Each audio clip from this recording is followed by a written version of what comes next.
talking about dynasties or about some of the most successful teams in the league, I think that's a nice segue into what is, well, in many ways, the most successful team in NFL history, the New England Patriots. Mm-hmm. Now, it was another weekend to forget. I think it's fair to say for Bill Belichick and his players.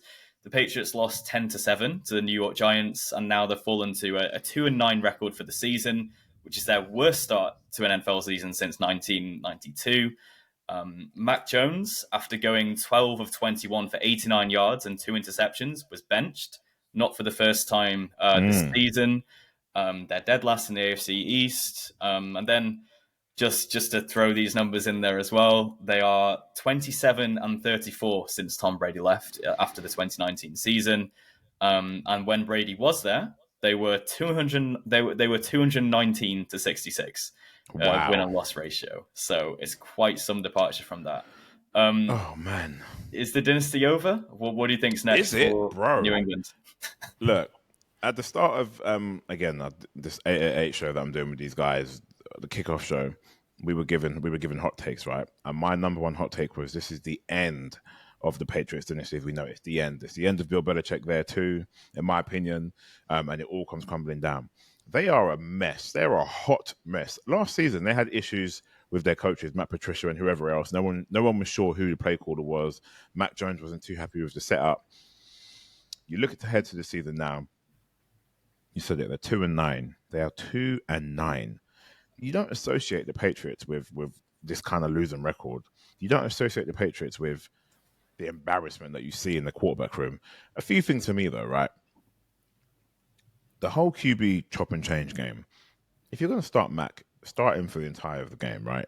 Don't do like they did it in Frankfurt. They put Mac in and they took him out and put in Bailey Zappi for the last damn drive of the game, who tried to fake spike and threw an interception to Rodney Thomas. Like, what are you doing? That was in this game, play as well. Yeah, very strange. In this game, they take him out at halftime, I think it is, and put in Bailey Zappi, whoever it is. They've now released Will Greer, so it's Bailey Zappi and Mac Jones. But this whole flip flop of okay, we'll use you, then we'll use you. What is happening? It's so embarrassing. And I say all that because it leads me to say this, right? There was a lot of talk about Brady versus Bill Belichick in terms of who's the real reason for success here. And now you're seeing a lot of vets come out and people, in the media coming out to say, well, really and truly, I guess the win bucket sits with Tom Brady because Tom Brady left and won another one with the Bucs. And ever since he left, like you said, the Pats have been trash. They've been abysmal. There's only a few highlights on the team right now. Demario Douglas, I believe the rookie, he's a decent wide receiver. Kendrick Bourne was a good one for them, but I think he tore his ACL or tore his Achilles. He's out for the season as of 3 or 4 weeks ago. The running game is okay. Ramondre Stevenson is all right back. Ezekiel Elliott is past it, in my opinion. But I just don't know. I don't recognize the identity anymore. I don't know if Bill even cares anymore. A couple of the guys I was with went into the the Patriots post-game conference in Frankfurt. And oh my God, the feedback I got, I don't know if you've seen any of it, but it was really, really gloomy, really dark. The questions that they were asking Mac Jones as well, do you still trust Bill Belichick? Do you still trust the team? Do you think you're good enough? I mean, they were eating him alive. But Twisting the knife though then. Bro, honestly, and am I sad to see it? Hell no. The Patriots trash on the Colts over and over and over again, man. So whilst it's strange to see, I think nothing lasts forever. And you see this, teams go in cycles, right? And they have their moment where they win. I mean, no one's done it like the Patriots have, winning that many Super Bowls, or should I say Tom Brady, winning that many Super Bowls back to back. And just in total, I think it's 6 or 7, whatever it is. Sound crazy. So yeah, this is the end for me. I don't think, where can you go from here? This is it.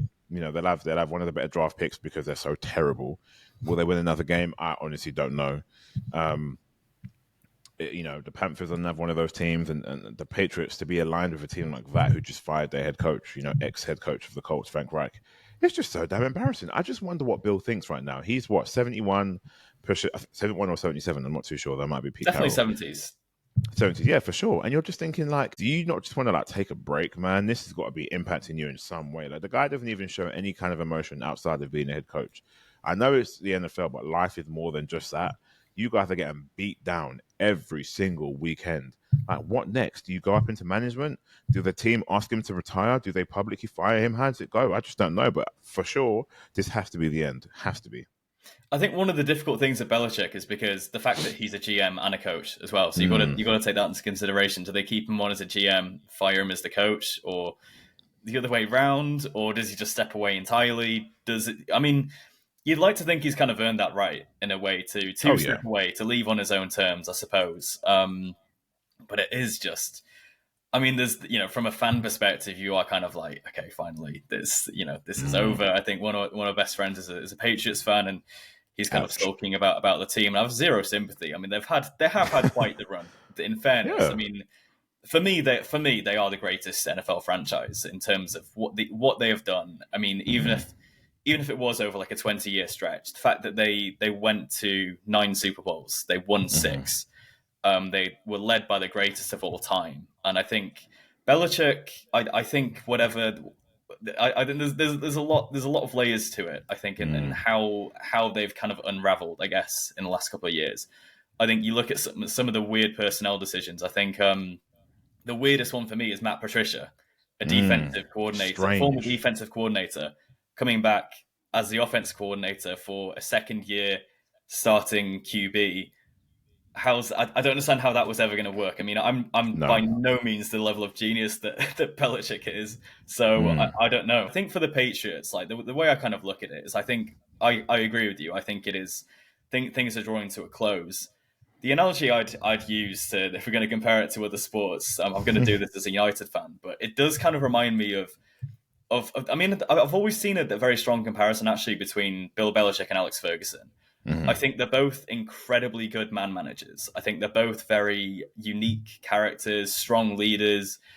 And I think you look at the way they've built their teams in completely different sports with, there's a lot of differences on that side of things, but you kind of look at United under Ferguson for like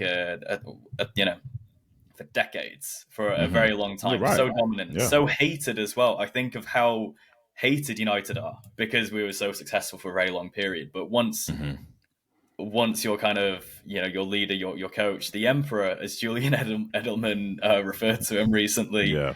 once he's had his day, it's kind of, yeah, it's almost like now I think Patriots fans are going to feel like United fans in terms of their coming years are going to be almost retribution for their years of being a Patriots fan when they were great. This is what I mean, though. Like, everybody has their time, right? And I'm coming back to the Colts again because we've had it and everyone's seen it, and we've been the laughing stock for years. What, 5-6 years of QB carousel, from Matt Ryan to Philip Rivers to Brissett to God knows who, like Hoyer. We've been there. We've suffered. So I don't feel any sympathy for these guys. But here's another point though that I've been hearing. I heard a couple rumors about Bill Belichick and what he may or may not do. One of them was to be the head move to the Commanders, which I don't think is going to happen personally. But the other one, which I feel like is more likely to happen, is that he becomes the new head coach of the LA Chargers, because Brandon Staley is out. I'm telling you right He's now. on the hot seat. Yeah, He's gone. He was another one that I said at the start of this season. He's someone who, I mean, I don't want to compare him to Josh McDaniels, because Josh McDaniels for me was never a head coach, and we dodged a bullet when he did a U-turn with us. But it doesn't seem like he's got that emotional intelligence to be a player, a kind of player's coach. And I knew that was never going to work. Yeah, And you can see it there, right? So for me, the talk about Bill Belichick, because that's going to be a vacant job, without a doubt. Staley's going to be out because the Chargers have like the second or third highest payroll in the league, with a great quarterback like Herbert. And yeah, they've still got weapons. And I know Mike Williams never really stays healthy. But if the Colts can be 5-6, 6-5, sorry, how on earth are the Chargers sitting at the bottom of the AFC West? Like, how? It doesn't make any sense. Yeah. So it's a very interesting one. If anything, if he doesn't retire, or doesn't just go upstairs and keep to the GM side of the Patriots, or go to the Chargers, I don't know what he'll do next. I feel like he should just call it a day and go upstairs, man. I don't know if being on that sideline is the thing for him anymore. I think the thing is with Belichick, he's been around the league. I think it's 49 years he's been a coach in some capacity in the NFL. That's Switch crazy, it up, bro. 40. Come on. That is he never smiles. Yeah, I mean, it's crazy. Yeah, he's been in the league for such a long period. I mean, he was coaching Lawrence Taylor. I think he reflects on him as one of the best players he's worked with. Taylor was decades Mm-hmm. ago. Mm-hmm. So yeah, I mean, it does kind of you do have these questions. I think there's definitely a lot of questions unanswered about what's going to happen in Foxborough this season. There's a write off, I think, at this point, but going forward, what they decide to do, the coaching position, the general manager position, both definitely question marks over there. And then the team personnel as well. I mean, are the Patriots going to end up with the number one overall pick or something like that? They'll have decisions to make, I'm sure. But definitely, yeah, it's definitely a drama that's only going to continue. I think the way I Yeah, look at it. this has to be rock bottom. It can't get any worse than this. So, if you're Bill, you're at rock bottom right now. Nothing's going well. You don't have a run game. You haven't got. You have no squad. You got nothing. Yes, you'll have the draft pick or picks. If I'm Bill, what do I? You've been around the game for nearly 50 years. You're talking about Lawrence. You're talking about guys who, like, it's decades ago. The game has changed, man.